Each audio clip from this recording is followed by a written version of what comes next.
While working in Premiere Pro, we can only save our work as a project. This file type is only useful to users who have Premiere Pro and all of your corresponding assets you are working with. In order to create a video that can be viewed by a majority of users, we will need to export our project to a video file. But before we do that, let's take a look at a few things we can do in order to create a more professional video. Transitions are video effects that affect the way assets change from one to the next. Premiere Pro has several transitions available in the Effects menu of the project window, but many of these will not be necessary for our purposes. The default transitions, like fade in, fade out,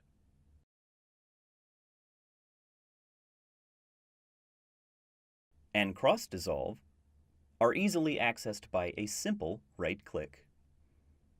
Move your mouse over the edge of an asset in your timeline and right click and then left click on Apply Default Transitions. This should add a simple effect depending on where your asset or assets are placed in the timeline. You may want to identify your lecturer in your video. This is done by adding text to the screen called a lower third. There is a type tool that you can use to add text directly to your timeline. However, for this example, we'll be using a slightly more professional looking built-in graphic. At the top of your screen, click on the Workspace tab labeled Graphics. This opens the Graphics workspace. Your project has not changed. You have just loaded a new default layout to Premiere Pro. To the right, you will see a number of graphic options that can be clicked and dragged into your project. Using the timeline, find a portion of the video where your lecturer is the central subject and uninterrupted by other assets for more than 7 seconds. Once you find an appropriate place, click and grab your favorite lower third graphic and drag it onto the space in your timeline above your video. The default length of all images is 5 seconds, so you may want to click and drag one of the edges of the graphic in order to increase its length. This graphic gives us 2 lines to work with, for a name and title, for instance. Double-click Your Name here. This will open the Effects Control panel in the Source Monitor and allow you to change a number of options, including size, position, and font. Type the name of your lecturer now. Repeat this process for the second line to fill out your title.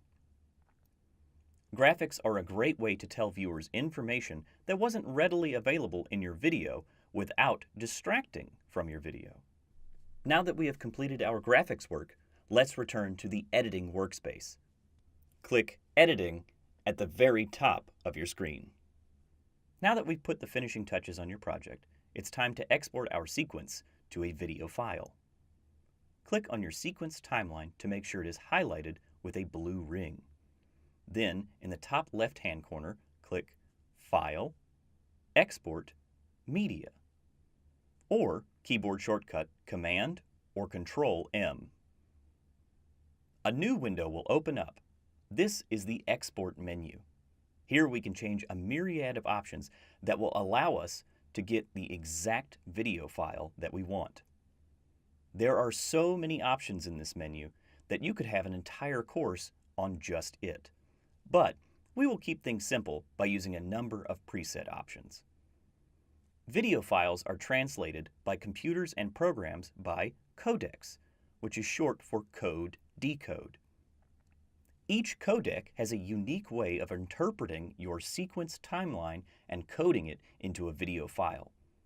One of the most ubiquitous codecs is the H.264 codec. We will export our video into an H.264 video file. With the Export menu open, click on the Format drop-down menu and select H.264. The next drop-down menu will give you a long list of presets we can use.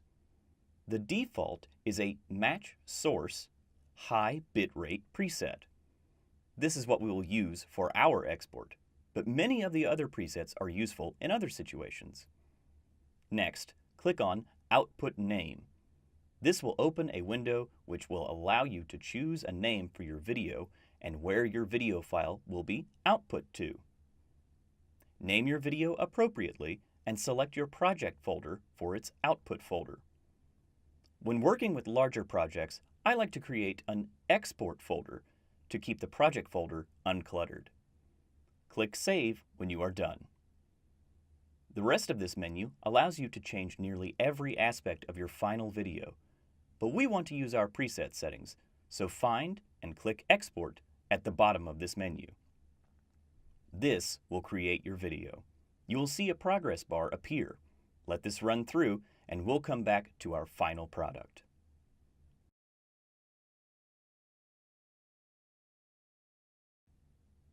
When the progress bar is complete, you will be returned to your project. Save your project with Command or Control S and exit Premiere Pro.